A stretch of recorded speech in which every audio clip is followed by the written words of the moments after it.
ഞാനിപ്പോൾ ഉള്ളത് മദീന റൗള ഷെരീഫിന്റെ തൊട്ടടുത്തുള്ള ഒരു 5 സ്റ്റാർ ലക്ഷറി ഹോട്ടലാണ്. അപ്പൊ ഞാനിവിടെ ഇങ്ങനെ ഇരുന്നപ്പോ ഈ വിൻഡോയിലൂടെ നോക്കി നമുക്ക് റസൂലുള്ളാഹിന്റെ റൗള ഷെരീഫ് ഇവിടെ നിന്ന് ഇങ്ങനെ കാണാൻ പറ്റും.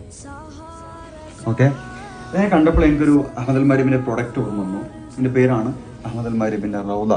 ഈ റൗള എന്നുള്ള പേര് വരാൻ കാരണം ഇതിന്റെ ഫ്രാഗ്രൻസിന്റെ പിന്നിൽ ഒരു സ്റ്റോറി ഉണ്ട്. എന്ന് വെച്ചാൽ റൗള ഷെരീഫിന്റെ ഉള്ളിൽ ആ കാർപ്പറ്റിലും അതുപോലെ കർട്ടനിലൊക്കെ ഉപയോഗിച്ചിരിക്കുന്ന ആ ഒരു ഫ്രാഗ്രൻസ്, അതിന്റെ സ്മെല്ലിനെ ഇൻസ്പയർ ചെയ്തിട്ട് അഹമ്മദ് അൽ മരീബ് റിലീസ് ചെയ്തിട്ടുള്ള പ്രോഡക്റ്റ് ആണ് അഹമ്മദിന്റെ റൗള. It's a beautiful fragrance. റസൂലുള്ളാഹിനെ ഇഷ്ടപ്പെടുന്നവർക്ക് അതിന്റെ ഫ്രാഗ്രൻസ് അറിയണമെന്നുണ്ടെങ്കിൽ അഹമ്മദ് അൽ മരീബിന്റെ റൗള ഒന്ന് ട്രൈ ചെയ്ത് നോക്കി. Beautiful combination of rows with light ആയിട്ടുള്ള അറബിക് ടച്ച് ഒക്കെ ഇതിൽ മിക്സ് ചെയ്തിട്ടുണ്ട്. ട്രൈ നോക്കി. പേഴ്സണലി എനിക്ക് ഇഷ്ടപ്പെട്ട ഒരു ഫ്രാഗ്രൻസ് കൂടിയാണ്. ഇതിന്റെ അത്തറും വരുന്നുണ്ട്, പെർഫ്യൂം വരുന്നുണ്ട്.